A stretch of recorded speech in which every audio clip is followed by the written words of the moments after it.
Thank you all for coming. This has been quite the event to plan. It's actually been in the works for a year and a half. And so there's some people I have to thank before we begin. First, I have to thank Professor Flaherty, who said this is a great idea to get Evan Wolfson to come talk about the freedom to marry. And I have to thank Dean Traynor, who introduced me to his old friend from Yale. And I have to thank Evan for saying he wouldn't come unless I got him a worthy opponent. And then I have to thank Bob Barr for being the first member of Congress to respond to any of our invitations and for responding in 1 week and saying, I'd like to change the topic just a little bit to privacy during wartime, to which I say we have to come for 2 events, that's not the same subject. And lastly, in terms of participants, I have to thank Nadine Strawson for being our moderator, for responding on 2 weeks' notice to our invitation. Nadine has over 200 speaking engagements a year, so it's a real pleasure to have her with us. For money, I have to thank the school, the SBA. I believe I have to thank also because we have a massive reception in the atrium after this. And I have to thank the National ACS organization, which has given us a substantial amount of money for this. And I also have to add that if events like this are important to you, you should turn over your programs and see how you too can become a member of the American Constitution Society. And if events like this are not so important to you, you can just skip to the part where it says give us money. And on that note, your dean, we're very honored to have us introducing this event, Dean Traynor.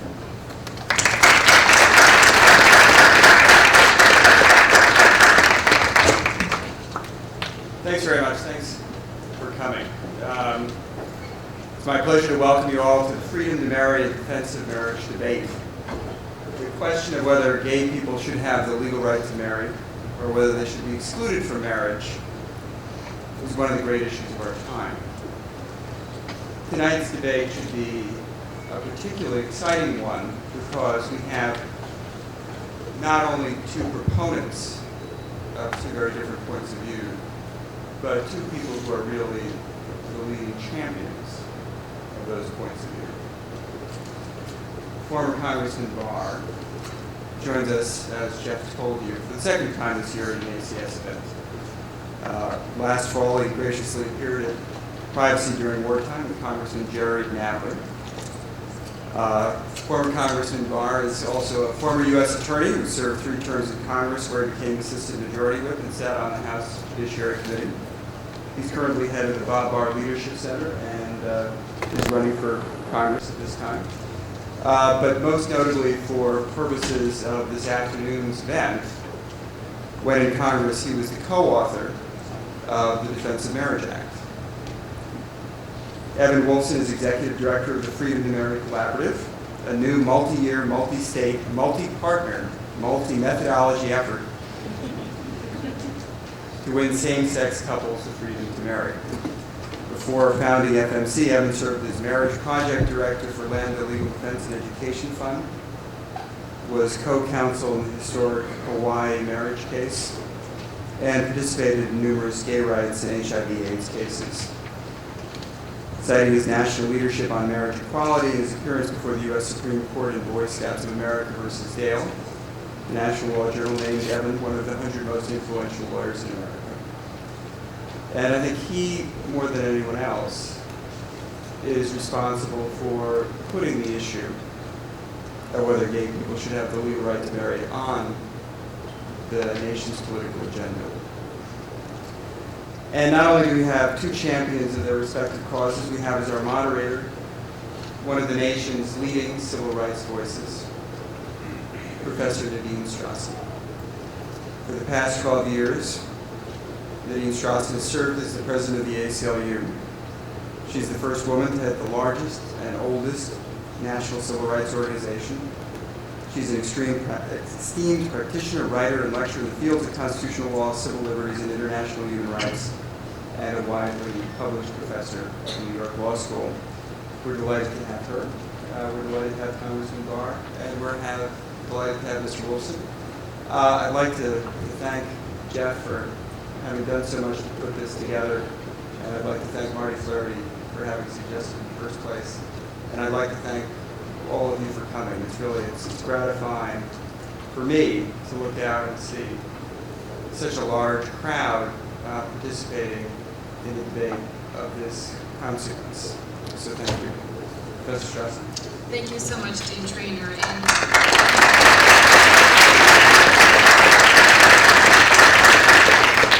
many thanks to the audience and the participants. I'm now going to very briefly outline the parameters that we've agreed upon for this debate.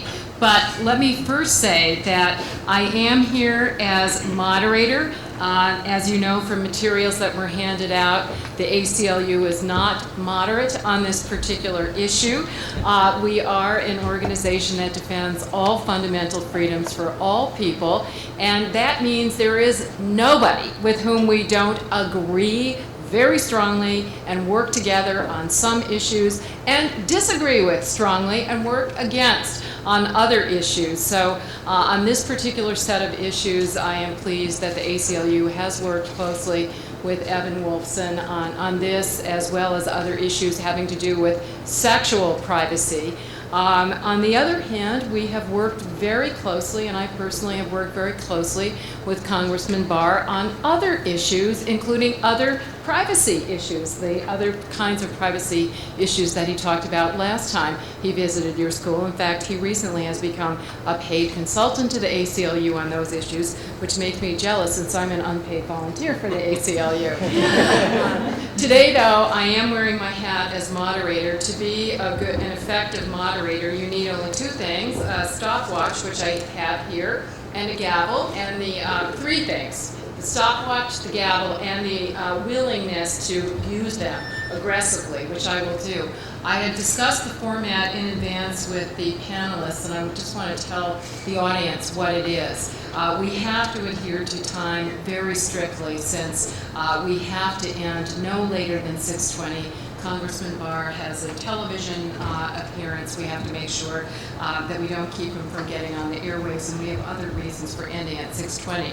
So the speakers will each have a maximum of 15 minutes for opening statements. We had a coin toss, and as a result of that coin toss, Evan Wolfson will be the first speaker. We will then have an opportunity for each of them to respond to the other for 5 minutes. Then is the audience time for questions and answers, and I'll describe those procedures to you when we get to that phase. We'll have a little bit of time for the two debaters to ask each other questions that might not have been asked by the audience, although I hope you will raise every possible question, and then brief closing statements in the same order that the opening statements were given, of a maximum of 3 minutes each. So according to those ground rules, we will now start with Evan Wolfson making his opening remarks. And one thing, when we come to the 1 minute, I'll let the timer run here for both of the speakers to see. At 1 minute, I will quietly say 1 minute. And when time is up, I will pound the gavel, and you will be able to finish your sentence, but not a run-on sentence, okay? You can do whatever you want. We have that microphone.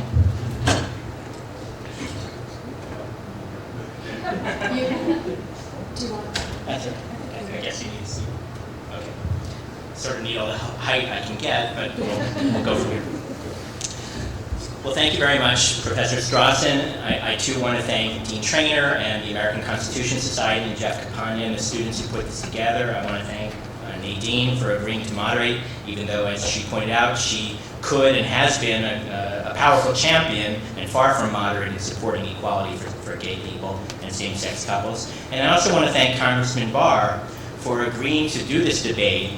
Obviously, we have strong differences on this, but I'm really pleased that somebody in his position agreed that this is an important topic for the American people to be debating and to be discussing, and that we need discussion in our country on the exclusion of gay people from important institutions. It would have been great if the country had been allowed to have this debate before an anti-marriage bill was rammed through Congress in 1996. But what's wonderful is Congressman Barr's and all of our being here today to attesting to the fact that the debate has not stopped. In fact, if anything, the debate has continued, and the center continues to move in the direction of ending this outrageous form of discrimination.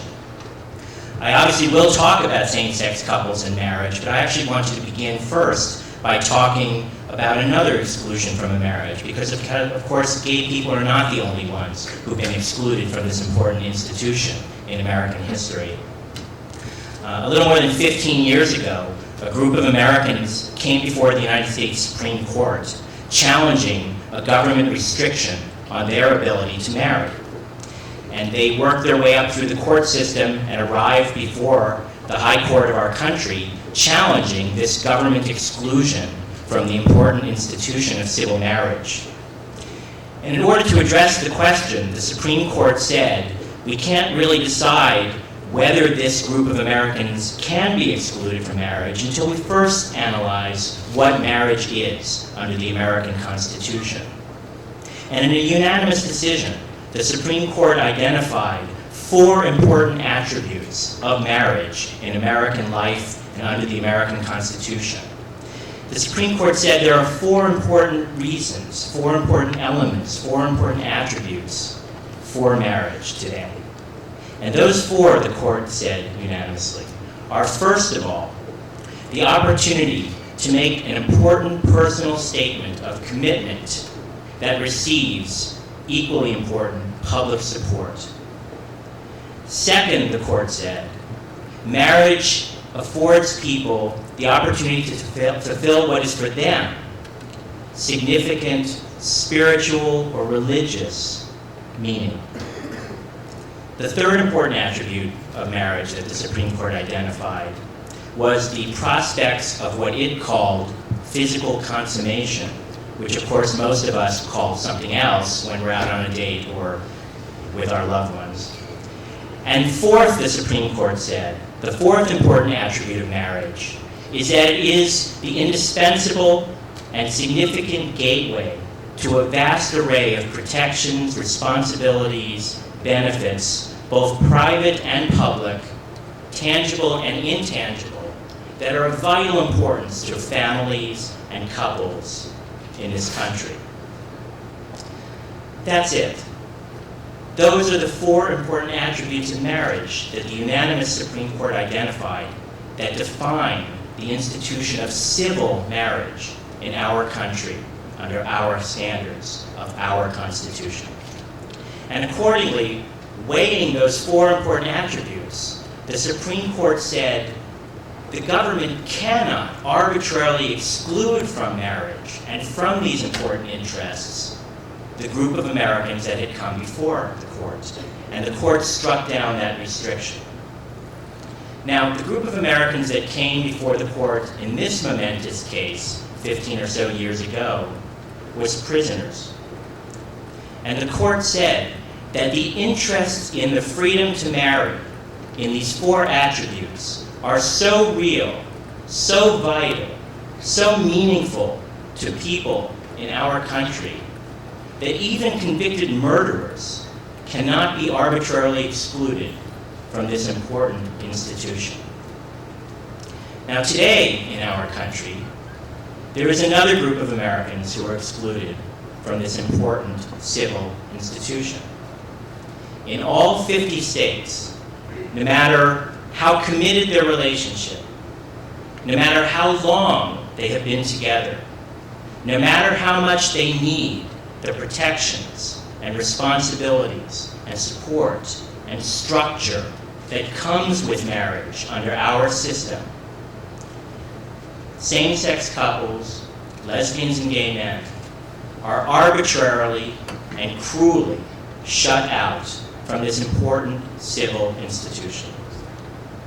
But the wonderful news is that despite the ferocious assaults of our right-wing opponents, despite hasty and illogical and unconstitutional measures such as the so-called Defense of Marriage Act, despite millions of dollars that have been collected and poured by right-wing organizations into campaigns in Hawaii, California, and Vermont, and other live battleground states in this civil rights struggle, despite the cruel and continuing exclusion of same-sex couples from most of the legal protections and structures that exist to protect and assist families in our country.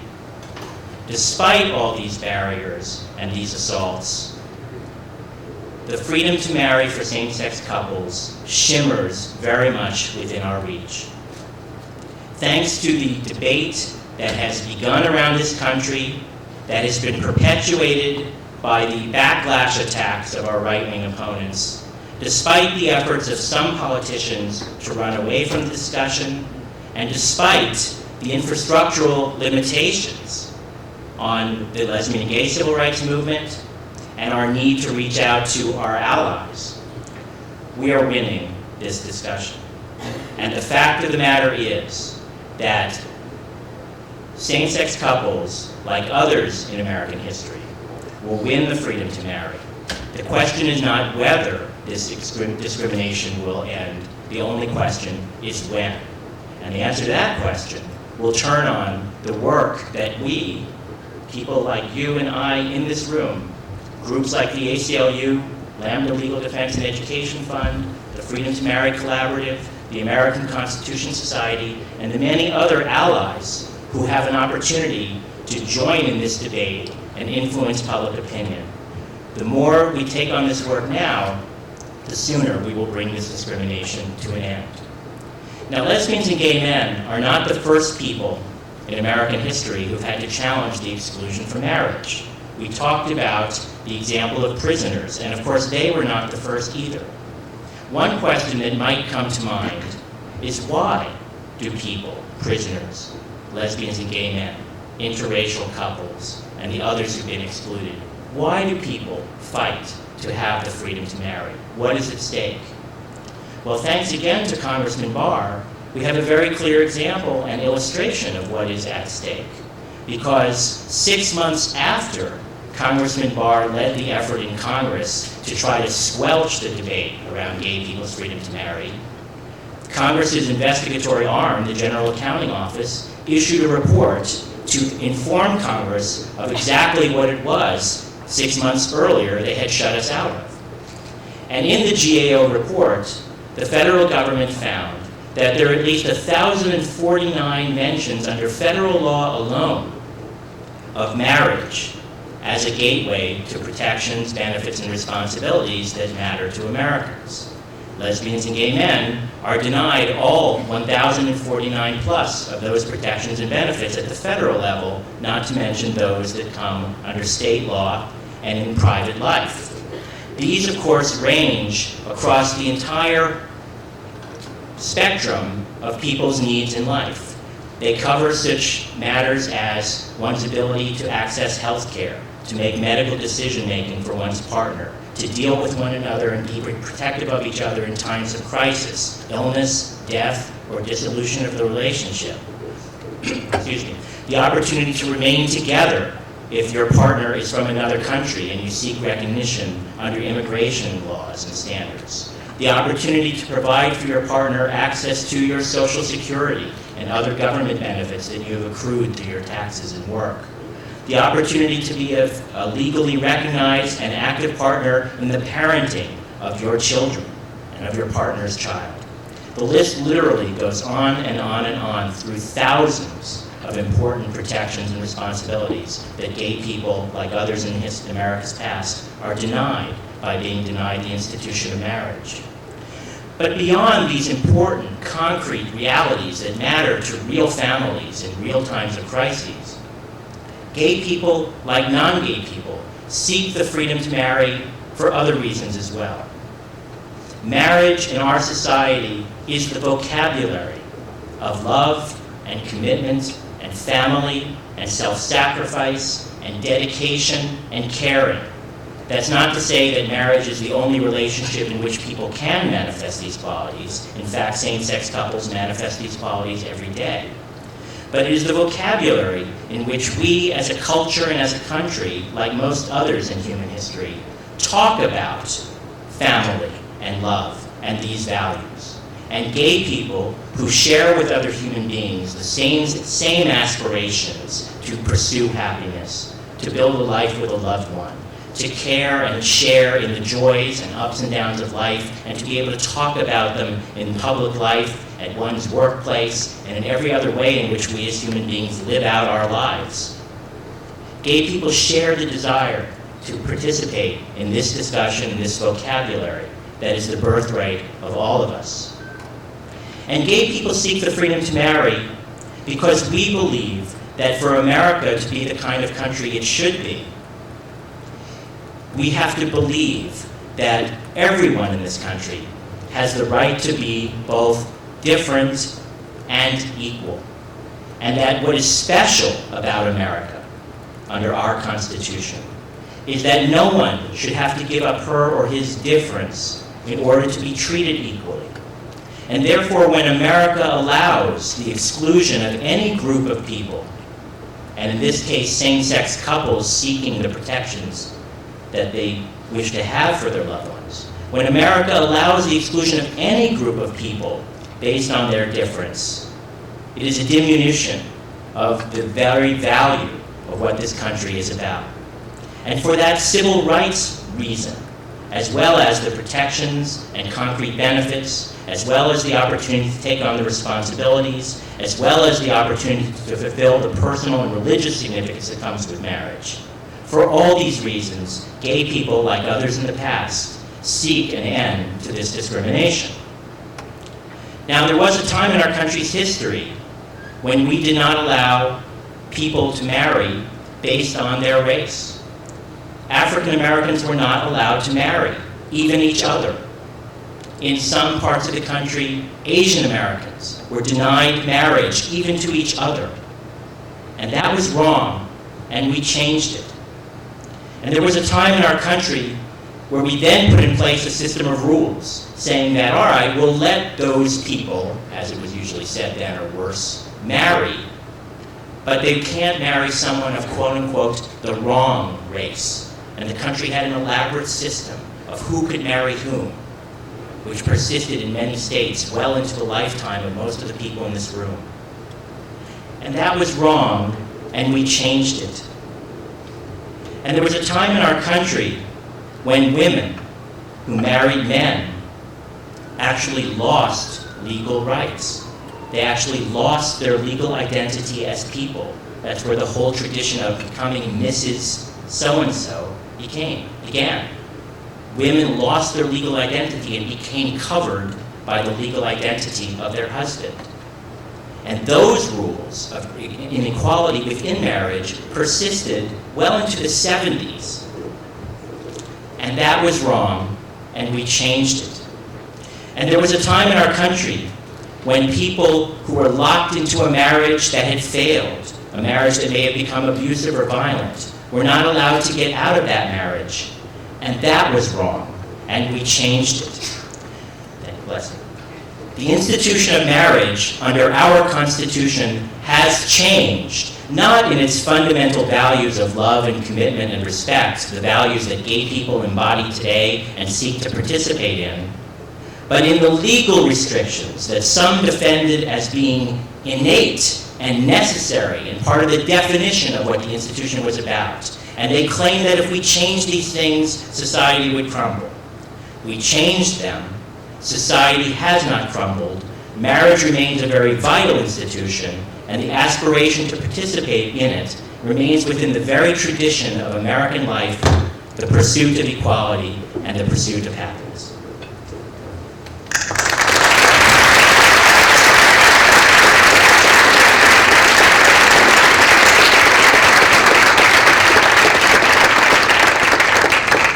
Thank you very much, Evan Wolfson, and now Bob Barr.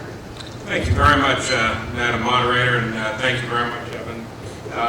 The two folks to my right here truly are among the premier debaters in the country, and you just, at least in so far as Evan made his presentation, witnessed why. Get this a little closer. He is a very, very good debater. He knows his facts, but at the same time, he doesn't let facts interfere with throwing red herrings out into the audience, and that also is a sign of a very good debater.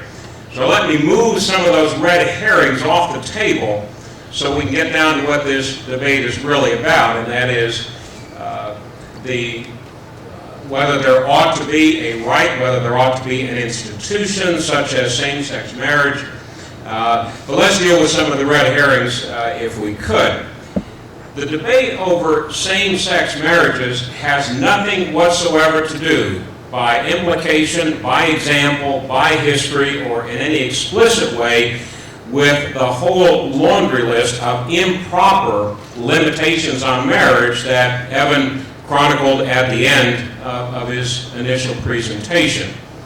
And the reason that same-sex marriage as a question and as a legal entity has nothing whatsoever in common with these previous legal battles that were fought, that should have been fought, and that we should have as a society insisted be fought and won, is because none of them, that is racial or national origin limitations on marriage, as two examples that I've been cited, go to the heart of what marriage has always been. Marriage has always been, and this is the inescapable fact, marriage has always been and is the lawful union of one man and one woman. And no matter how much you try and throw red herrings out there, no matter how much you try and redefine your way around that, that is what marriage is. And if in fact you are going to say that there can be a marriage between two individuals of the same sex, then you are not talking about marriage, you're talking about something else. Now, if we want to do that, that's fine. But let's not confuse marriage, which inescapably, at its core, cannot be debated as anything other than the lawful union of one man and one woman. Let's move these other red herrings off the table. Now, when we deal with the legal issue of marriage, the federal interest is fairly narrow. And when I drafted back in 1996 the Defense of Marriage Act, there were a lot of my colleagues, Republican colleagues of mine, that wanted to broaden the terms of what was then the proposed legislation and later became legislation signed by no less a reactionary extreme conservative than Bill Clinton, by the way. So any characterization of the Defense of Marriage Act as simply a right-wing extremist plot or piece of legislation, the first fact that you run into is it was supported by just as overwhelming a majority of Democrats and liberals in the Congress and signed by no less a liberal than President Clinton. So you really can't make that argument, and that's sort of another specious characterization of all this. When we debated that and when we crafted it back in 1996, I and those who truly supported this specific issue of the federal role in defining or dealing with the issue of same-sex marriages resisted efforts to do what Evan would have you believe the Defense of Marriage Act does, but never was intended to and does not. It does not interfere in any way, shape, or form with states' rights to determine marriage and to define marriage however they want. The Defense of Marriage Act does not do that. The only thing that the Defense of Marriage Act does, the only two things that it does, are entirely and explicitly within the ambit of federalism and the power of the Congress. It simply says, in deference to different states being able to set their own definition of marriage, it says that no one state can be forced to accept another definition of marriage. I mean, how could anybody who believes in states' rights argue with that? I'm not sure. But that's all the Defense of Marriage Act does. It does not define for any state marriage, nor does it prohibit any state from defining or recognizing whatever marriage it wants to. It simply says that if one state, let's say Georgia hypothetically, does not choose to recognize a same-sex marriage, so to speak, from another state, if another state does, it simply says that Georgia cannot be forced under the full faith and credit clause, which, by the way, Congress has explicit constitutional authority to define. It does not prohibit Georgia from doing so. It simply says that Georgia, if its citizens decide they don't want to do that through their laws reflecting the will of the majority of people in that state, don't have to do so. Very different from what a lot of Republicans and a lot of conservatives wished, and perhaps still wish, the Defense of Marriage Act did, and that is to prohibit states from defining or recognizing marriage in a certain way.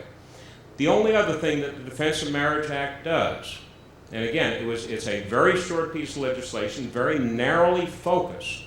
It simply does define, and Evan is certainly correct in this, for purposes of federal laws, such as some of those that he mentioned, Social Security and veteran survivor benefits. It does define marriage the way it has always, and I think very properly at its core, been defined, and that is the legal union between one man and one woman. One of the other arguments that Evan did mention that I've seen recently, as a matter of fact, I was reading on the plane up here an article from Stanley Kurtz in the National Review from last November, is that the nation could not really survive this debate that we're in the midst of, and which may come to a head later on this year with the anticipated action in Massachusetts, for example. Stanley Kurtz makes the point that, well, I guess one reason why we shouldn't even tee up this debate or even argue it is because we could wind up with different states recognizing different types of marriages, different institutions. Well, my response to that is, hey man, that's the essence of what America has always been. Diversity, differences. And the same as, for example, there are different ways that different states have of dealing with other fundamental rights, such as the right to keep and bear arms. Different states have different issues. America has survived by having different ways, different laws, different restrictions in different states. We'll survive what happens here. But I do think that if we are going to talk about redefining marriage, which is what Evan is proposing, to redefine marriage, it's not tinkering with it. You cannot have and still talk about the very concept of marriage, a union between two men or two women. You are talking about something different than marriage. Now, if we want to create a different institution, we can certainly do that. Whether we want to do that at the federal level or at the state level. I have no problem with debating these issues. I think they ought to be debated. And I certainly appreciate debating them with such worthy opponents as Evan. As Nadine mentioned, even though she is here today not as an advocate, her advocacy certainly were it being offered today would be on Evan's side, and I'd be in real trouble having both of them against me. But I do think it is an important issue. It's not one that we ought to shy away from.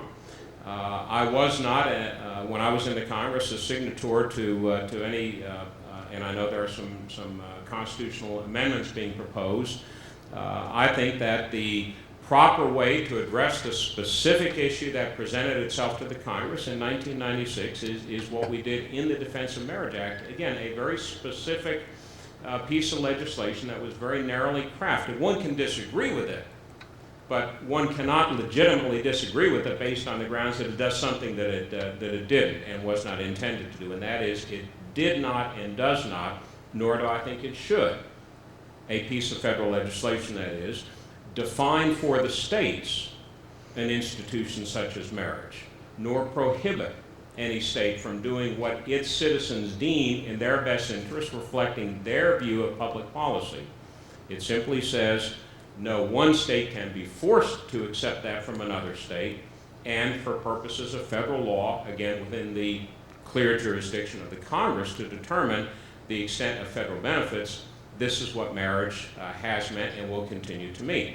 At any point in our nation's history, from here on, if we as a people wish to change that, there is certainly an avenue to do that, and that is to communicate with representatives, a large majority of both parties of which disagree with what Evan's position is. Former President Clinton disagreed with it.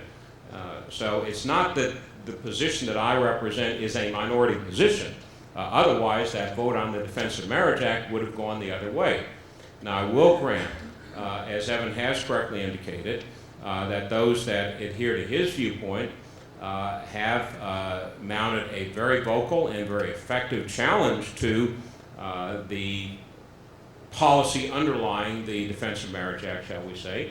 And at some point in the future, there may be another vote and it may go another way. I doubt that, but it could very well. And if it does, I say our nation will survive. But let's not call this something that it isn't. When you talk about a lawful union between two people of the same sex, you are not talking about marriage. You have to come up with a new term. You can't just sort of willy-nilly say, oh, let's call it, let's really define this as marriage, but it's the same, but it's with two people of the same sex. You're talking about something else. You're not talking about the fundamental building block of a society. And certainly there are religious ramifications and aspects to it, as Evan indicated. There are financial consequences to marriage, certainly. It is a preferred institution in our society. There's the physical aspect to it, and there's a personal statement of commitment. But if we are going to say that, as the Gores have done in their book last year, Joined at the Heart, if we're going to say, well, marriage means whatever any two or more people want it to mean, then we're really talking about absolutely nothing. If you define, I think I read this somewhere also, these aren't my words, but if you define marriage as anything, then you've defined it as nothing. And where does that leave us? Is that really what we want? To say that any two people, as Evan said, any two people or any group of people can marry, can define marriage, then where has that gotten us? And is that really, Evan, where we want to be, where we simply have this sort of anarchy of marriage where any two people, or you really can't really legitimately, with your line of reasoning, limit it to two people, then you get into concepts of group marriage and so forth, and that's been written about also in this context. Where are you?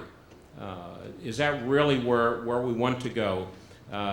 Putting all of the high-sounding rhetoric aside and all the red herrings, do we really want to be in a society where these personal commitments really mean so little that any two people or any group of people that from one day to the next decide we are going to be committed to each other, and we then have that as the basic building block of our society?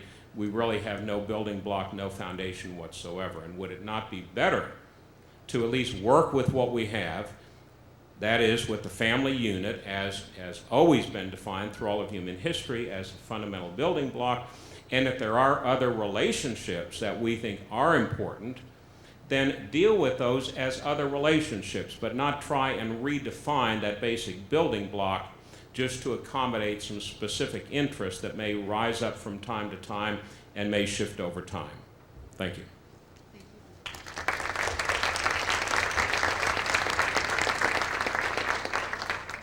Thank you, Bob Barr. And now Evan Wolfson has a maximum of 5 minutes to respond. Thank you. There are many things I could point to, but I guess I'm curious to hear this description of marriage as it's always been when I actually have just finished recounting many significant changes made in the institution of marriage within Bob Barr's and my lifetime. There have been at least 4 major changes in American history alone in the institution of marriage in the last several decades. And all of these are arguably far more sweeping and far more central to the definition of marriage than ending the sex restriction on people's choice of a life partner, as I have proposed. These 4 major changes, that I think all of which we would embrace, and perhaps Congressman Barr doesn't agree with one of them and he can tell us which one, were allowing people to divorce and get out of a failed marriage, which people thought of as completely transforming the idea of what marriage was about and its religious legacy, which of course we're not talking about religious marriage here, we're talking about civil marriage. But that was considered to be a major change, and it was hotly contested over decades. So allowing divorce, ending women's subordination of marriage, which also was considered to be a major sweeping attack on what marriage was supposed to be about, and the creation of a family unit in which men were lord over their women. The third major change was the decoupling of decisions about procreation from marriage and allowing first married couples and then unmarried couples to use contraception and make their own decisions rather than be under some government one-size-fits-all rule.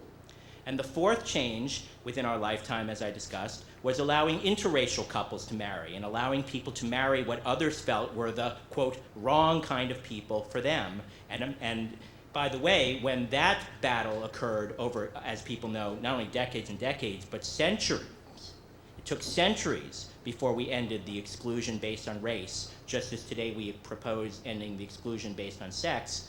Defenders of that discrimination leaped up in court papers and political debates in Congress and elsewhere to say that this was changing the very definition of marriage. In fact, in the most famous case, the best named case ever, Loving versus Virginia, when the Lovings challenged the discrimination against them, the court ruled in favor of prosecuting them for the crime of wrongful marriage and concluded, as he put it, quote, Almighty God created the races, red, brown, black, yellow, and Malay, and placed them on separate continents that they may not mix. And were it not for man's interference with this divine order, the definition of what marriage is about, they would be separate today.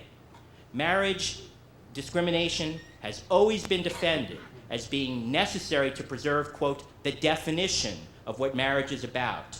And the claim has always been that if we change it, society will fall. Now, one thing I'll point to, which is an encouraging sign of progress, is that Congressman Barr today told us that he believes that were gay people allowed to marry, society would not fall, the country would not end, and life would go on. And I'm glad to see that progress he has made since 1996, because this is the man who stood on the floor of the House of Representatives and told the country, quote, that the flames of hedonism, the flames of moral relativism, the flames of narcissism are licking at the very foundations of our society, the family unit, and went on to give what was at the time a gloom and doom prophecy of what would happen were committed couples allowed to marry.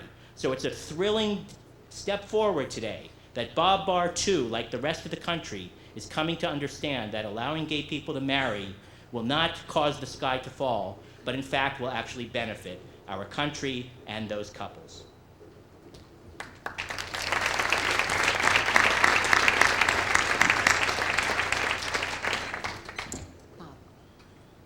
Thank you, Madam Moderator. I was with you up until that last comment. That was not mine. I was quoting you there. Again, I hate to spend so much time, pushing these problematic red herrings off the table, but Evan keeps throwing them back on.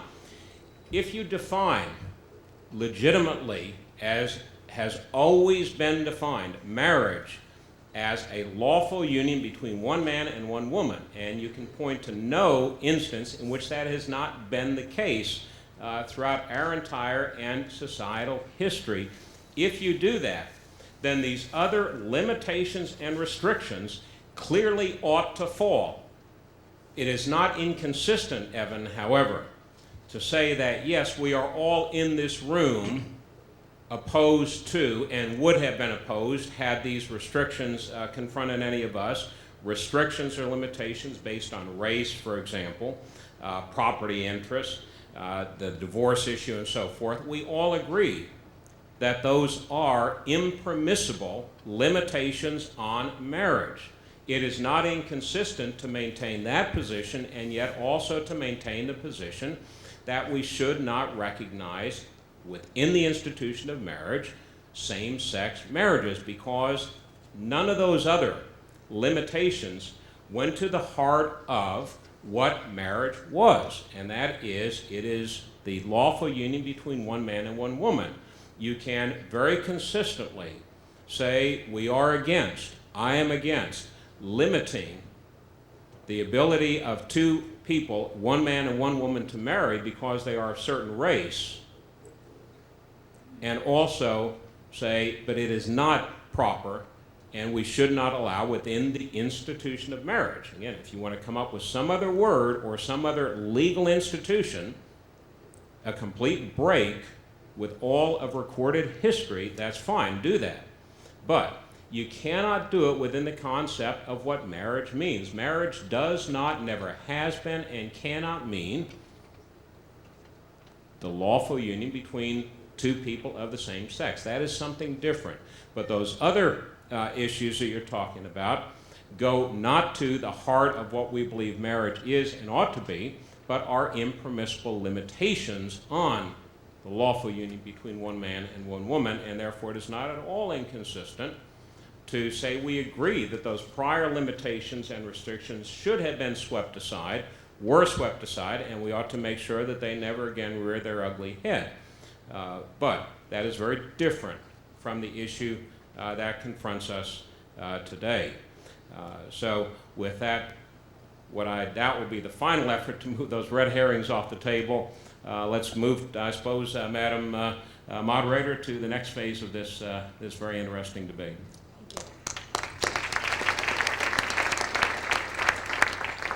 And the next phase is indeed the opportunity for audience participation, and we have an Oprah Winfrey here with the microphone, so just please raise your hand. The ground rules are that, as I say, a maximum of 2 minutes per audience member, and opportunity for both speakers to comment on every question. Name and affiliation, please.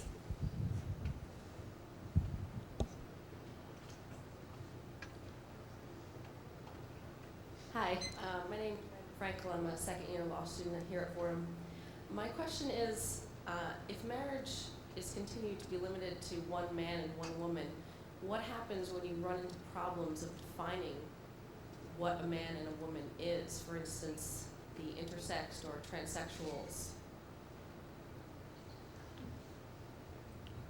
We had I think it was during the debate on the Defense of Marriage Act. It could have been some other piece of legislation, but we had a debate in the Judiciary Committee once, and one of our colleagues, I think he was from the state of North Carolina, on the other side of the aisle, was sort of getting into that same argument about how you define this and what it means, and we may not know that and so forth. My point at that time was, and maybe advances, I don't know whether you call them advances in science, but changes in science and so forth, may make that a much more relevant issue today and in the future. My question is, the people of Georgia know. I mean, they know what men are and what women are. Maybe I said to my colleague, maybe in North Carolina you don't. Maybe there's some big question about it. But up until very recently, and again, this may have to do with the advances, as I say, in science or whatnot, so that aspects of sex can be changed and so forth. I'm not quite sure how you deal with that, other than to, if it becomes necessary, to look at those scientific, those medical attributes.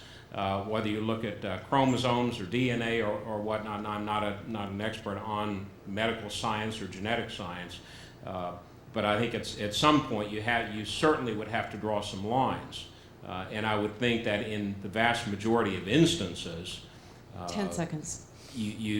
That would probably not be a terribly difficult thing to do.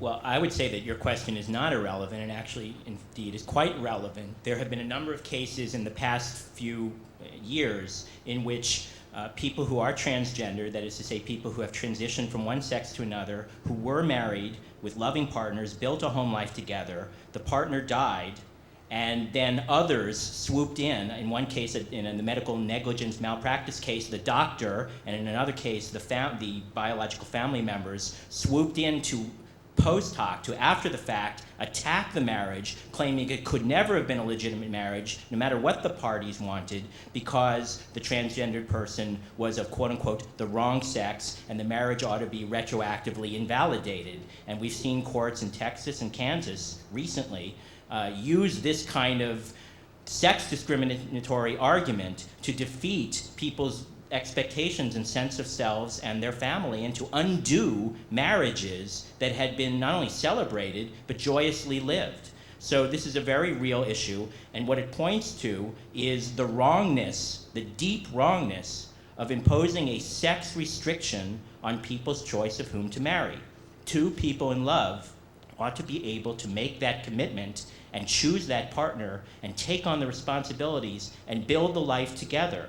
As courts said over 50 years ago in facing similar kinds of race restrictions on who could marry, people don't choose each other as interchangeably as choosing a train. The choice of a life partner is the choice of someone who may very well be irreplaceable to you. And it's the person you love, not the sex, not the gender, not the race. It's the person. And those two people ought to have their commitment and their willingness to take on the responsibilities respected under the laws of our country.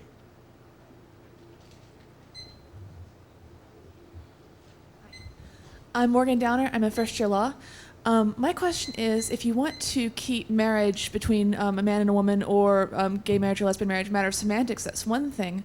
But what about the federal benefits and advantages that marriage offers? Why wouldn't, if you want to use another name for gay marriage, fine, but extend to these people the benefits of rights that heterosexual marriage would offer? It's Evan's turn to answer first this time. Well, again, that's a very good question. Congressman Barr, in trying now to minimize what he claims on his website as one of his heroic accomplishments as a congressman, tries to make DOMA, the so-called Defense of Marriage Act, seem very small and very narrow and so on. But in fact, what it did was radical. It shoved an entire group of Americans, an entire group of marriages, out of every single federal mention, respect, benefit, protection, obligation that is offered by under our taxes through the federal government. He makes it sound like that's simply a matter of housekeeping. The federal government doesn't want to honor those marriages, so it won't. But this has never before happened in the United States history. Never before has the federal government declared that for all purposes, no matter what they may be, taxation, Social Security, caring for one another, obligations, nepotism rules, immigration, parenting, access to health care, and so on, for all purposes, Congress will completely disregard the lawful marriages that are respected and honored by at least one state, if not others. So, one important question that I'm delighted to hear Congressman Barr's answer to is there any protection? Is there any responsibility? Is there any way in which same-sex couples' family members ought to be protected under federal law? For example, where do you stand on the Permanent Partners Immigration Act, the law that your former debate partner, Congressman Nadler, introduced to say that for purposes of immigration, we will not force people to choose between love and country? Can you support that measure, even if it is not marriage for same-sex couples? What about protection for kids whose parents are deadbeat on their child support? Should same-sex couples be able to get protection across state lines when it comes to deadbeat dads? What about access to Social Security benefits? When a person dies, should the surviving partner be entitled to 10 claim seconds. those benefits? And on and on and on and on. Is there any protection that you would stand for today and say these couples, these families, these taxpayers ought to be respected? I'll tell you what, I'll make a deal with you. I'll address those issues if you will simply stop throwing out these red herrings. And they're not just red herrings now, they are factual inaccuracies. What Congress did with the Defense of Marriage Act, it simply maintained the status quo. It didn't shove anything aside, it simply maintained the status quo. Federal Social Security survivor benefits, for example, federal veteran survivor benefits, other type benefits were never available to other than married couples or survivors of marriages, that is, one man and one woman. So to mischaracterize the Defense of Marriage Act as this radical change in law is absolutely inaccurate, and you know that, Evan. It didn't do anything other than maintain the status quo.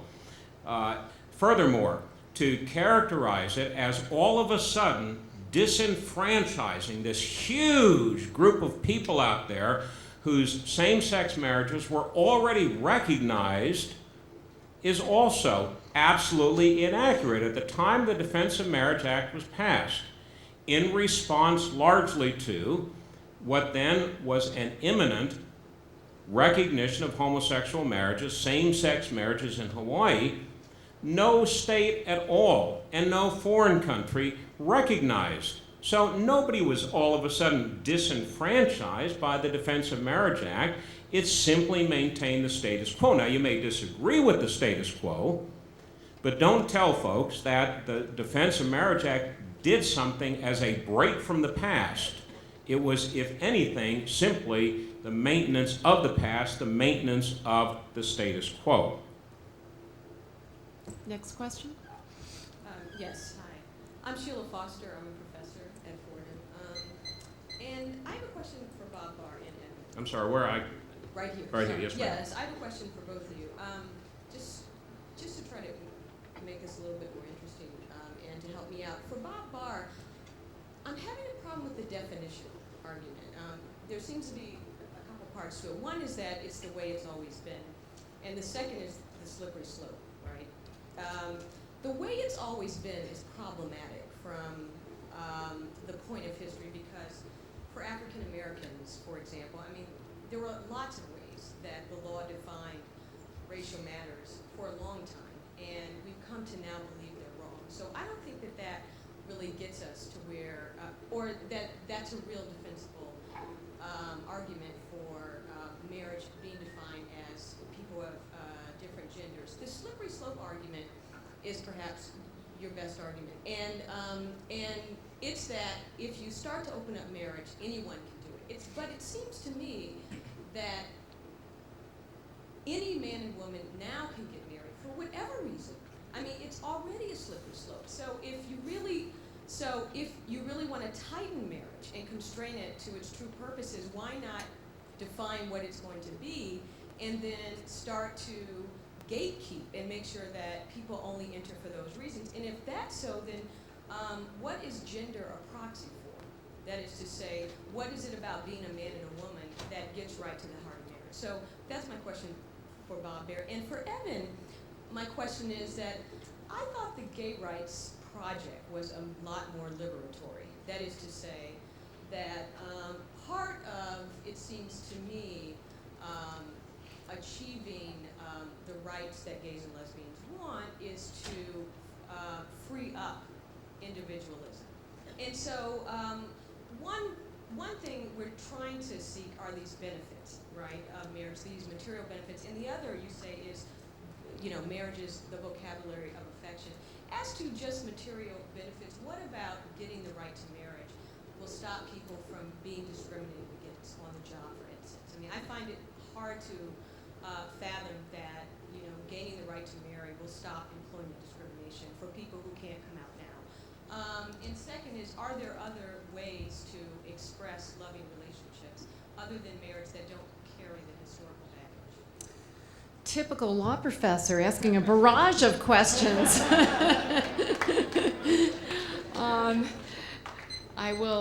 I think we'll deviate from the usual rules and ask each of you to just comment on the questions that were addressed to you individually. And then if you feel strongly that you want to comment on the other questions, I'll then offer the opportunity of a second round. But Congressman Barr, it's your turn to go first. Thank you, Nadine. My only point with regard to the first issue, Professor, and that is, the sort of the way it's always been. I recognize that there had been previous in our history and in other societies as well, limitations placed on what man and what woman can marry, whether it was national origin, whether it was place of birth, whether it was race or whatnot. My only point in saying that marriage has always been defined a certain way is at its core, it's not white people, black people, Asians, people from any particular country. It is one man and one woman of whatever race, whatever background, whatever stature. That is the key element of it. That's the one denominator below which you cannot go, and that's what I'm saying marriage has always been, and that's what it ought to be. There ought not to be artificial limitations placed on that union between one man and one woman based on these other distinctions that improperly had been made, such as national origin, race, and so forth. With regard to your second point, society certainly, I think we could all agree, ought to reserve to itself certain decisions with regard to should there be any limitations on marriage whatsoever, age limitation, for example, number of spouse at the same time limitations, for example. And I think they would have to pass a strict scrutiny test. There would have to be an overriding societal interest, for example, men or women or boys and girls below a certain age, I think it is proper, should not be recognized as having the legal capacity to marry, for example.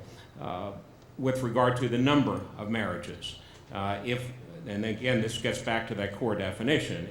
Marriage does not mean 2 men and 3 women or 1 woman and 3 men. It means the lawful union between 1 man and 1 woman as the basic building block of society.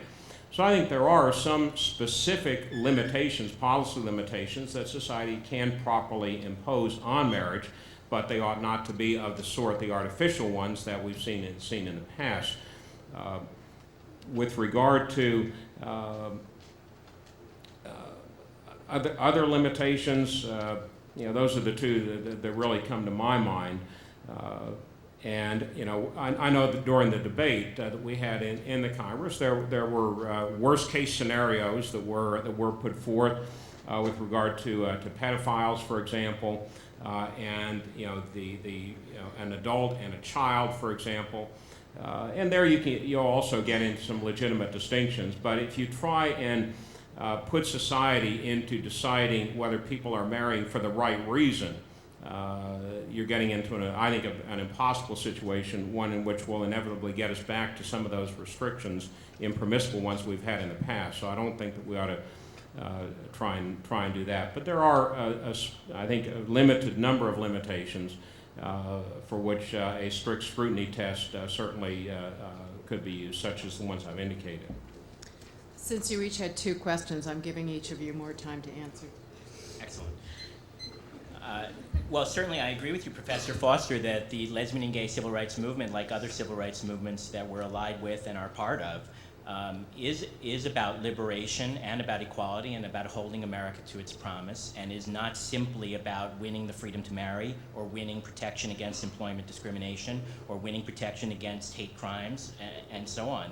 There is no one strand of our life that addressing will somehow address everything, and certainly my work at Lambda Legal and the organizations I'm proud to support are concerned about the range of people's ability to have a full and happy life on terms of equality in this country, and are not just about any one of those so-called issues.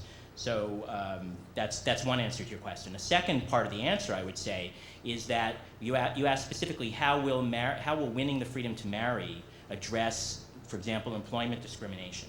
And one way to answer that is to say, of course, it won't end all discrimination, and no civil rights gain, and certainly no legal gain, as we know from experience in the women's movement, the African American civil rights movement, and others. No legal gain alone cures every act of discrimination, though it provides remedies and standards that hopefully make the situation better.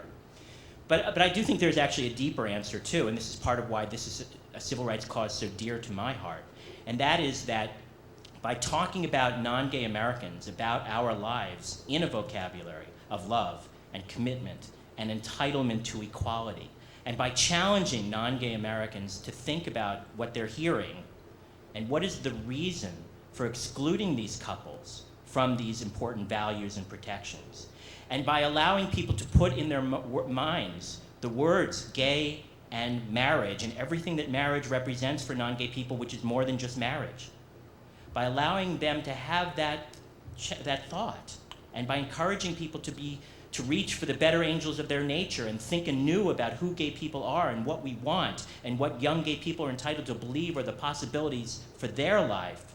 By having that conversation, I believe we actually do reduce the discriminatory acts and impulses against people in other fields. Not as a legal matter, not 100%, but when you change people's conception of who, quote unquote, the other is, that is a necessary step toward the cultural improvement that is part of the broader civil rights agenda, if you will. And that's what I think the discussion around marriage brings to the betterment of our country, in addition to ending a horrible form of legal discrimination. And I want to add something about the other part of the question that Congressman Barr didn't get to address. I can't remember exactly whose it is, but I think it was his. But if Nadine will allow me.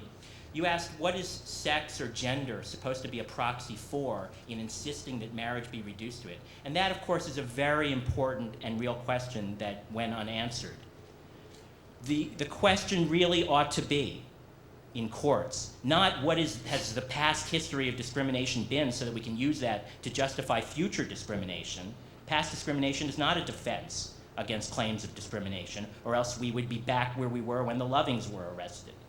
Instead, the question is, what is the reason for the restriction? What is the reason for the different sex restriction imposed on people's choice of a life partner?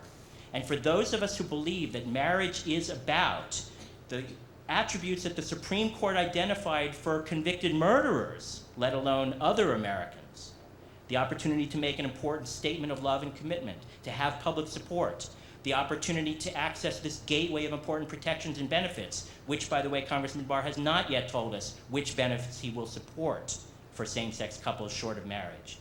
When you ask that question, it suddenly turns out, as the court in Hawaii found after a full and fair trial, the government does not have an answer why the sex restriction should continue and why these couples should be excluded.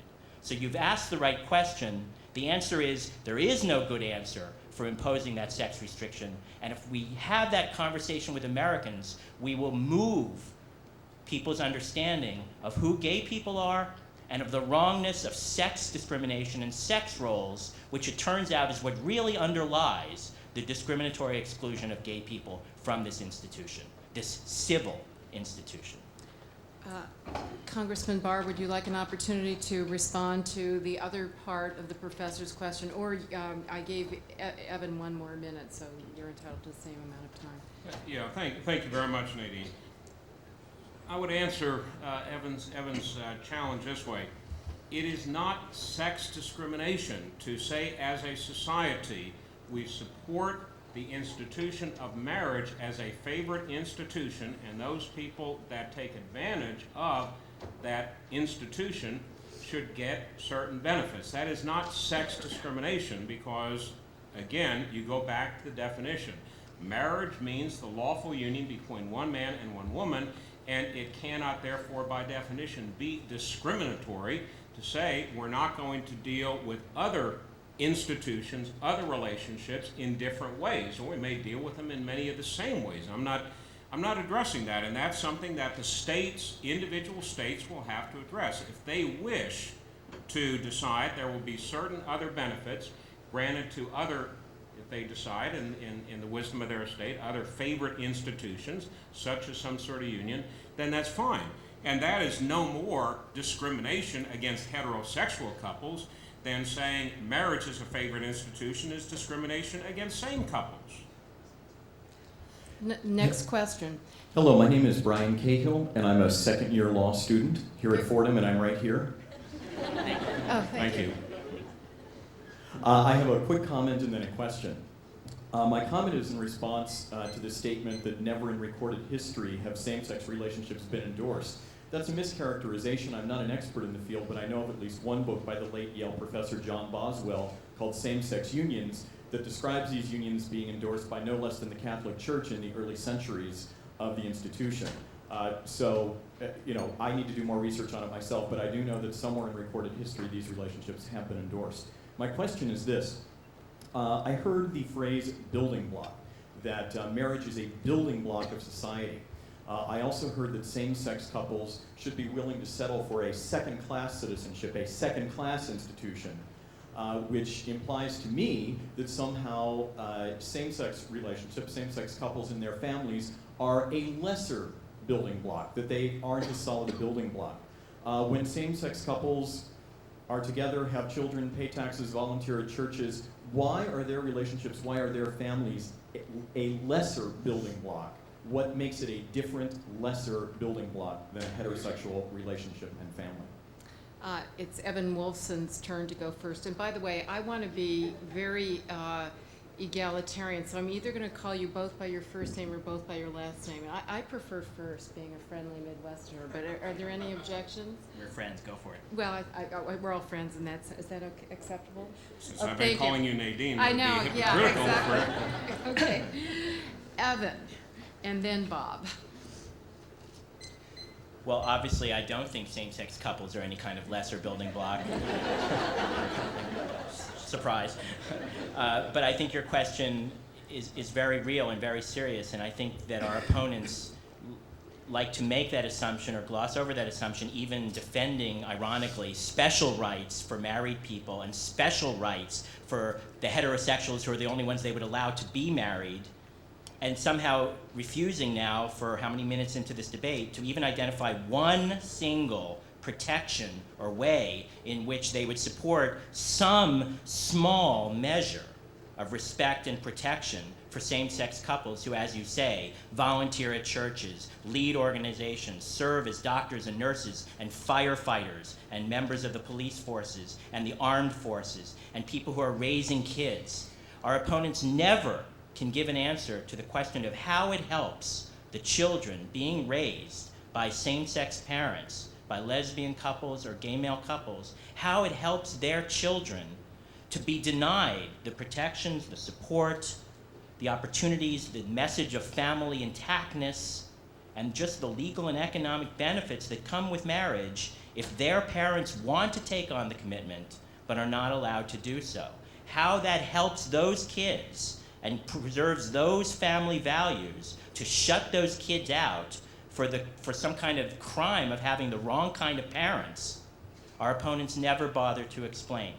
And they never bother to explain how it is that our country, which is founded on what was at the time a relatively unique vision, that people have the opportunity to make very important choices about their lives and to make their own mistakes, if they wish, 10 seconds. Free of government intrusion, how it is not a violation of the right to privacy in the deepest sense and their constitutional freedom and liberty to be excluded from a civil institution. Bob. Thank you very much, Nadine.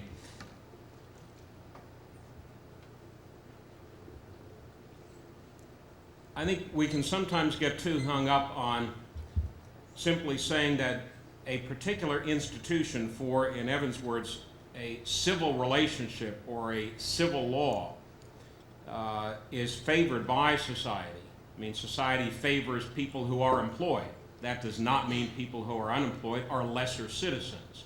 It simply means that as a policy matter, yes, reflecting a value judgment, this status, this sort of institution, we believe, as a general rule over the course of history, and for every rule there are exceptions, I recognize that, these are the favorite institutions, these are the value judgments the society has to make, and every society by definition has to make those value judgments, otherwise you don't have a society, you have anarchy.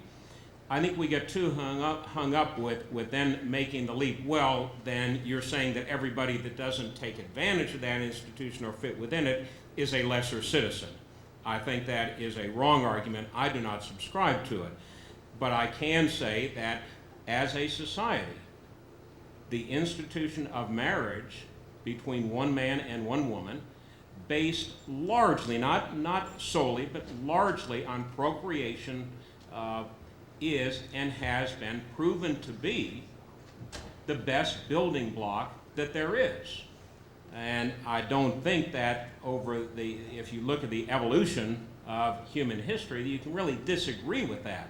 Now but that is not to say that those who do not adhere to that institution, who don't favor it, who don't take advantage of it, are lesser citizens.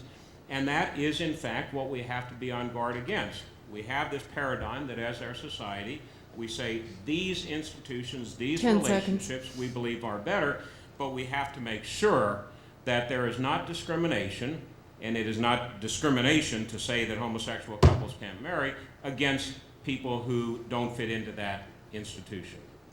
We have laws for that. You know, since we have so many questions and very little time left, perhaps we could hear from 3 audience members in a row, and then I'd give the speakers an opportunity to comment in a group? My name is Justin Malaire. I'm a third-year law student at Columbia. I also have what I'll make quick questions for each of them. For Bob, I also wanted to take issue with this claim that you seem to make a lot of hay about, that, well, this is the way it's always been fundamental to marriage, that it's one man and one woman.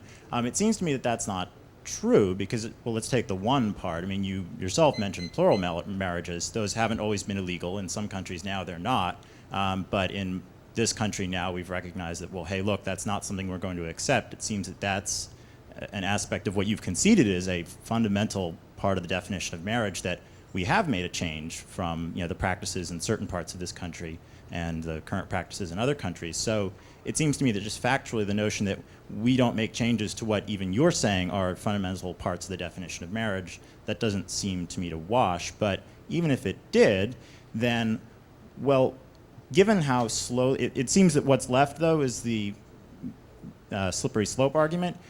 Given how slowly marriage changes, whether you consider it to be changes to the definition or changes to limitations which are somehow not a part of the definition, it seems that this takes a very long time. Like, this debate doesn't seem to be, on the verge of being resolved. Questions about race and property relationships in marriage took a very long time to be resolved. Do you have any concrete reason to believe, any evidence to offer us that this would in fact open the floodgates? I mean, how is it that this incredibly long and arduous process of changing marriage is suddenly going to become really easy? And then the question for Evan is, take Vermont, for example, where all the material benefits of marriage, at least on the state level, there's still a federal problem, but at least on the state level, are granted to same-sex couples. It's my understanding of it. Given the amount of political effort it takes to cross the additional, primarily symbolic boundary of getting from the material benefits to the label marriage, is it really worthwhile to devote the LGBT community's efforts to crossing that symbolic barrier, and why? Let's hold the answers and hear two more questioners, and then I'll give you each somewhat more time to answer. Yeah, hi, my name is Amrit Mida. Right here, everyone. I'm a director with IBM, and I'm in charge of all diversity recruiting as well as recruiting for the technology divisions. I have an ironical comment to make, and I would appreciate a comment from Bob on that. Two girls get married in one of the South Asian countries a few years ago, and they defy all religion, they defy all state as well as federal government relationship laws, and they get married, threatened to life, and the great nation comes to rescue, and America grants them asylum status. They move to the country realizing even the marriage is not going to be recognized here. Could not take that. 6 months later, they move out, and now they lived as a very committed married couple in Amsterdam. That's the statement, and just a comment would be nice. Thank you. And do we have a third question or comment? I'm not one of the moderators who tries to draw a distinction between questions and comments. Hi, I'm Stacy Meadow. I'm a third-year law student at Fordham. And my question is for Bob Barr. I'd like to first start by saying that I respect her very much, but I disagree with Professor Foster's opinion that your slippery slope argument is your best argument, in the sense that I think that it's very much one of these red herrings that you keep talking about for one specific reason, and that's that I don't think that there's a real critical mass of polygamists in this country that are talking openly and frankly about a historical legacy of oppression that they have faced. I mean, I think that the gay community is certainly more massive and more present, and what you have to deal with here today. So I'd like, if possible, you to focus your answer without that particular element. It seems to me that historically the people who are the most prone to defend anti-miscegenation laws are people who have a personal interest in maintaining the status quo of racism and racial oppression. And it would seem to me that historically the people who've been the most likely to defend gender inequality and the subordination of women in the context of marriage are those people who have the most to gain and the most personal interest in maintaining the patriarchy. And so I guess my question to you, Mr. Barr, is what do we as a country and what do you personally think we have to gain really from maintaining this legacy of heterosexism and homophobia? What's the big deal? I'll give each of you 4 minutes to comment on those 3 questions / comments. And Bob, it's your turn to go first. Thank you. The two questions, I don't think the gentleman over here had a question, but the other 2 questions have sort of a common element, whether you call it opening the floodgate or a slippery slope. It's not a theoretical concern about the slippery slope. I mentioned earlier that there were those who favor now and are talking about group marriages. This is not a theoretical issue or something that I just made up. I mean, people are writing about it, and they even have a name for it, groups, polyamorists that are seeking legal recognition in our courts. I mean, this isn't something made up for group marriages.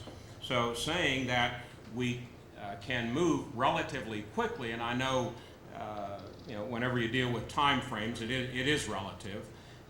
And if you look back at the institution of marriage, not from this standpoint that we're talking about tonight, but just from the standpoint of the numbers of divorces and so forth, things have moved relatively quickly over just the last 2 generations.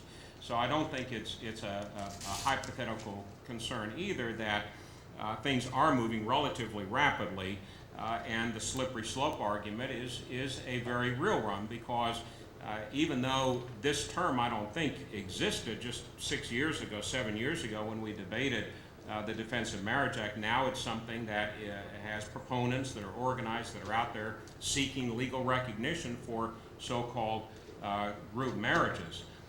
In terms of what is society, what do we see, those of us who defend the traditional one man, one woman definition of marriage, hope will happen, or what do we see as the benefit of it?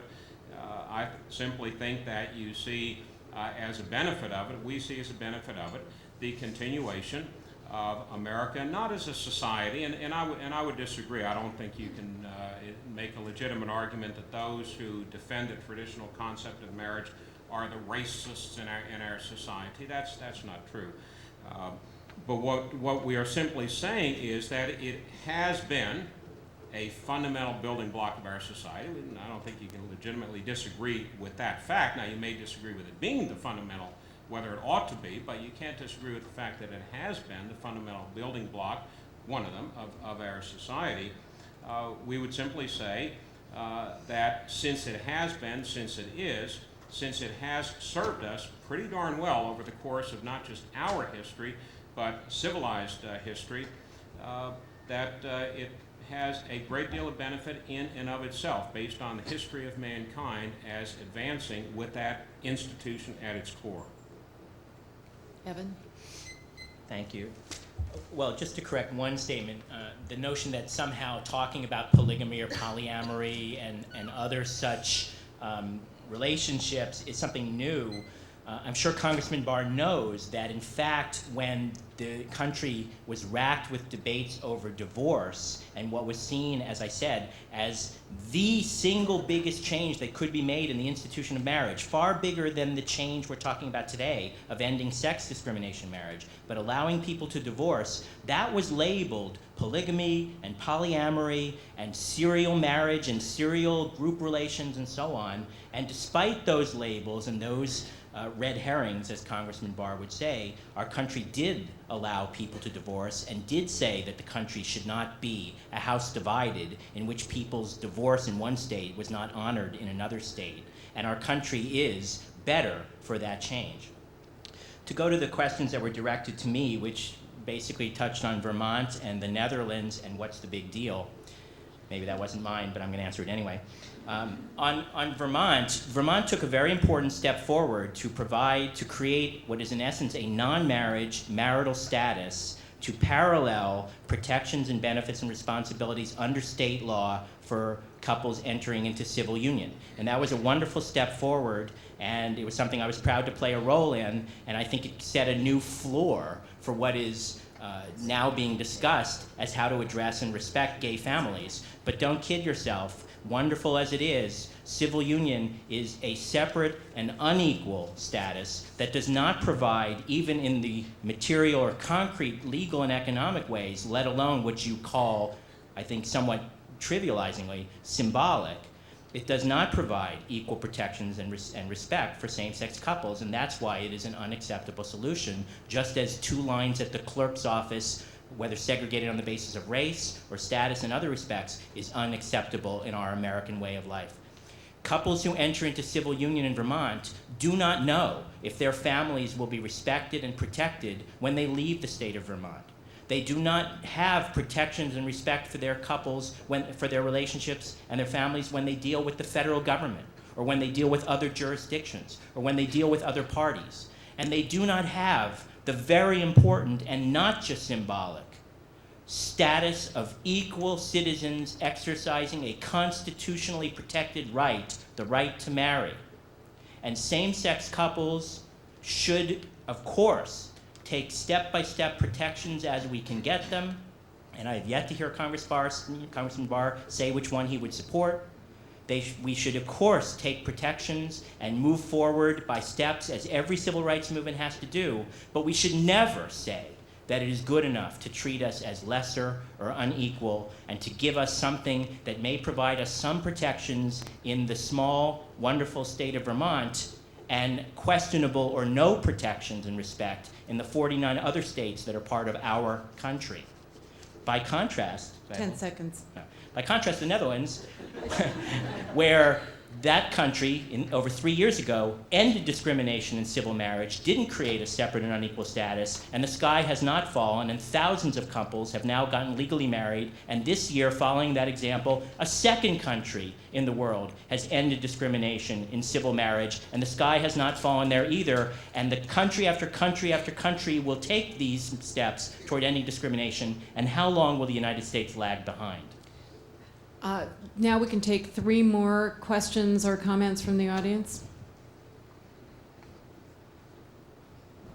It's Dominic LaRufa, and I'm a second-year student. This is to Mr. Wolfson. It's sort of building on the Vermont question. Hypothetically speaking, were all the material benefits of marriage and legal protections extended to same-sex couples, and moreover, were such same-sex unions recognized throughout the country, going back to the name marriage and whether it's symbolic, I mean, wouldn't it be the case that this would be a new phenomenon in the sense that you'd finally have same-sex marriages existing openly in the public sphere? And when you have a new phenomenon, would it not make sense perhaps to have a new name for it? Meaning that the tradition recognizes different kinds of devotion, whether it's devotion to another person, marriage, and that other person may be the opposite sex, or whether it's religious devotion. If you have like a new kind of devotion and a new union, why not have a new name for it if you have like all the material benefits? Like, I guess that's my question. It is a new phenomenon, so why not have a new name? 2 more questions.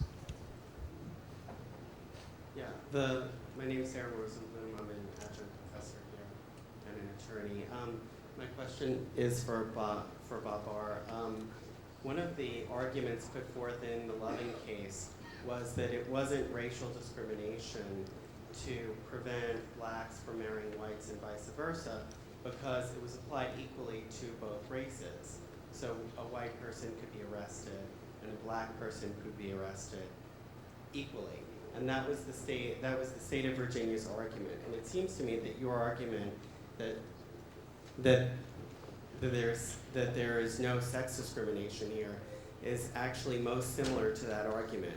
Can you come up with some stronger argument as to why it's not sex discrimination to prevent a man from marrying or a woman from marrying a person without regard to the sex of that person? 1 more question. Okay. Congressman Barr, I was hoping that you could rectify a discrepancy in your statements. You said that same-sex marriages have never been tried before, but then you said that opposite-sex marriages were proven the best building block for a society, and I was hoping you could reconcile those 2 points. Okay. Now, Evan, it's your turn to go first. Well, on the question of is this a new phenomenon and shouldn't have a new name? I mean, I don't see it as a new phenomenon, as I said earlier, any more than the Lovings getting married was a, quote, new phenomenon, even though under the laws of Virginia they were not allowed to marry and had to go to another place that would let them. What marriage is about is a commitment of love and respect, at least it's what most people enter into it hoping that it will be, and caring and dedication and self-sacrifice that in legal terms triggers legal responsibilities and obligations and protections and status for the people who've entered into that relationship. And gay people have been loving each other and caring for one another and dedicated to one another and striving to build families and protect one another. That's not a new phenomenon. And ending the discriminatory overlay on the institution that's supposed to protect and shore up and honor and forward that relationship is not new either in American history. It's just that in this case, we're talking about ending that overlay with regard to sex discrimination, as we have removed other overlays, as I described earlier. So that's one answer to your question. The other part of the answer is that when gay people acquiesce in immediately taking our relationships and equality and aspirations out of the common humanity that I say is summed up in the vocabulary of marriage, although marriage is not the only family form or the only love, and everyone knows that. But when we acquiesce from the get-go in talking about our relationships as some kind of new phenomenon or something other, I believe we immediately surrender something we are entitled to, part of that vocabulary that most deeply resonates with the people we need to talk with. And why in the world would we enter into this civil rights discussion that is so important to have that even Congressman Barr, one of our leading opponents, believes we ought to have it? Why would we enter into that debate surrendering the vocabulary and bargaining against ourselves? Instead of bargaining with me about what we should call it and what we should settle for, I believe that civil rights allies and gay people and gay activists and others who care about equality ought to at least be bargaining with Congressman Barr and pressing him on which protection, which responsibility, which benefit would he support for same-sex couples, even if he's not willing to honor our freedom to marry. So I believe we make a terrible mistake starting a civil rights debate by saying that we agree we're not worthy of the institution that exists under our civil law. We will surrender that and begin negotiating about which part of our lives ought to receive protection. There's absolutely no reason to enter into that discussion that way. It is untrue to what being an American is about. And the fact of the matter is that the more we talk about it, the more people move in our support. When the Hawaii Supreme Court first launched this discussion in 1993, our opponents were able to laughingly dismiss this discussion as an oxymoron, something completely ridiculous.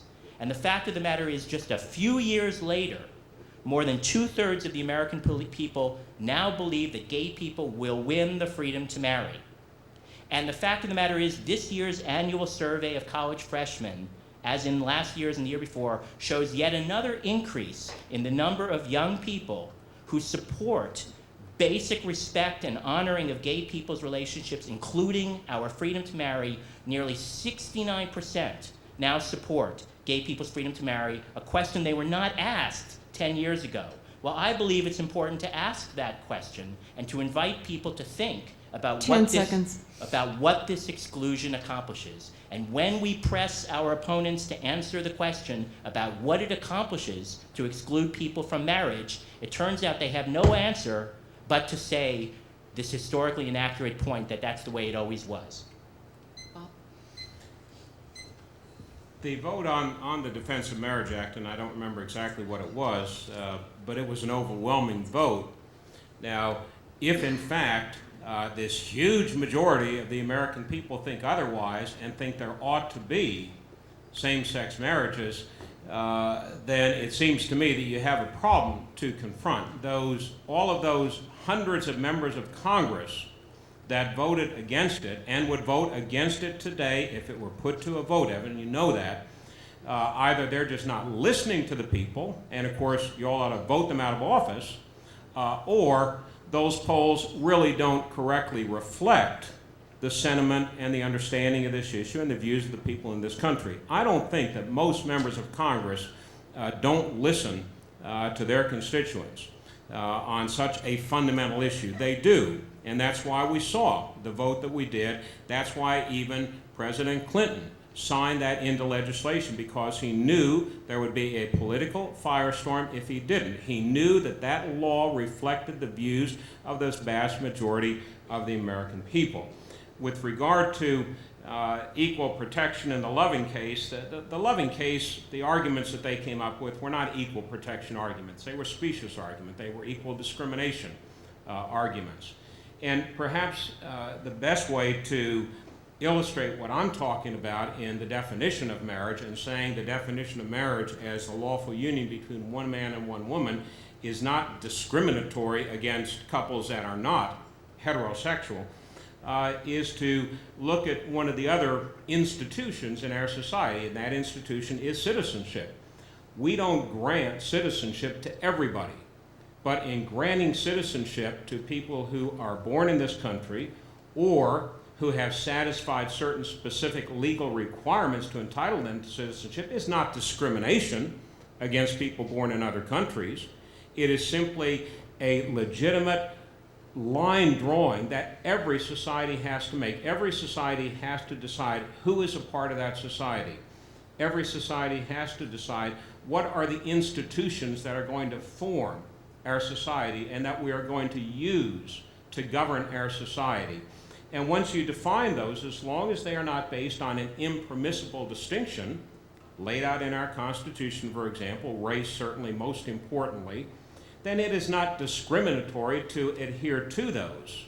If it is discriminatory, then what you are saying is that no society can have any institutions, can make no value judgment, because the very inherent problem in making a value judgment or defining an institution is impermissibly discriminatory, and you get yourself right around to anarchy, and I don't think we want that.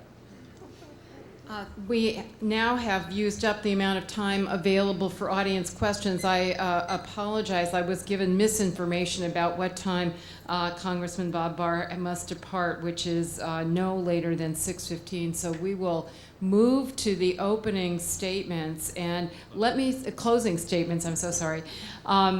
And they will be given in the same order in which the speakers gave their opening statements, a maximum of 2.5 minutes each. Before we get to that point, let me just say, because Bob Barr will have to leave immediately, that he asked me to express his regrets that he will not be able to do what I have observed him do in other debates, and that is stay and talk to audience members individually and answer your questions. That is his standard practice. Unfortunately, he won't be able to do that today. So now we move to closing statements, starting with Evan Wolfson. Congressman Barr is correct that the majority today probably do not yet support ending discrimination against gay people's freedom to marry and allowing gay couples to wed. What my point was not that the majority today supports it, but that the majority is moving in that direction and forming, and that support has been growing and growing and growing as people realize, as even Congressman Barr has, that the sky will not fall once gay people are allowed to marry, and that the more we have this discussion with people, the more steps we will see, and the sooner we will see a majority support. But it is also true that in American history that the majority has often not supported ending discrimination, and that did not stop our country at its finest hours from ending discrimination, whether through courts or through courageous politicians who, instead of pandering to a discriminatory majority, in fact take courageous stance to move the country forward that in retrospect others say they would have supported anyway. The fact of the matter is, as questions Professor Foster's and others have put on the table, America today is discussing what purpose is served by excluding same-sex couples from marriage. And increasingly it is clear that there is no answer to that question. There is no good purpose served by excluding committed couples and families who need protection from this institution. And the more we challenge people to think about that and to try to answer the question and fail, as we have seen in today's discussion, the more people will continue to grow in support, creating the climate in which courageous politicians, right-moving courts, and others who adhere to the constitutional values of equality and respect, even for minorities, will end this discrimination soon. Another congressman from Georgia stood on the same Congress floor as Congressman Barr and spoke out against the anti-marriage bill and in favor of ending this discrimination. Congressman John Lewis, a civil rights hero who marched with Dr. King, who was beaten in civil rights counterattacks in the 60s, stood on the floor of the Congress and he said this. He said the anti-marriage bill is a slap in the face of the Declaration of Independence. It denies gay men and women the right to liberty and the pursuit of happiness. Marriage is a basic human right. You cannot tell people they cannot fall in love. Dr. Martin Luther King used to say, when people talked about interracial marriage, and he quotes, "Races do not fall in love and get married. Individuals fall in love and get married." Congressman Lewis spoke for the best in America when he said, as we have said at times in the past, we can end this discrimination, the sky will not fall. Holland has done it, Belgium has done it, Canada is about to do it, other European countries are doing it, and the United States will do it. How long it will take to end this discrimination only depends on the work we do together and how soon we move forward. Thank you.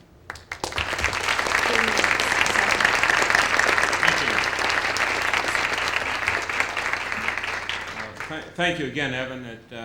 It's always a pleasure to debate you. Thank you, Nadine, for doing your always outstanding job of whatever you're doing. Tonight it's moderating a very touchy subject, but a very important topic. And I'd like to thank the Dean and the students here at this chapter in the law school for providing us this forum and what I consider an honor to debate with such a fine group of individuals as we have here this evening.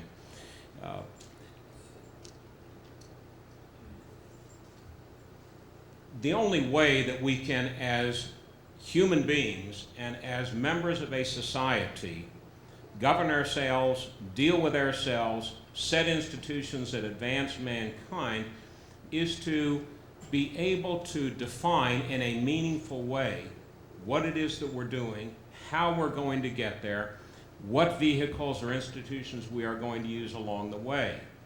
And a society gets itself in trouble when it moves away from that, when it is so afraid to define something for fear that somebody might not be or want to be a part of it, that you become frozen as deer in front of headlights. When Evan says the only thing that really matters is committed couples, what you are basically doing is defining marriage to mean absolutely nothing. And if you define something as nothing, you have nothing. If the irreducible component of marriage as an institution is simply a commitment between two or more individuals, because that is a slippery slope that you can't define yourself away from. If you say the only important thing is commitment, then you open the door to whatever these other groups call themselves, polyamorous or whatever.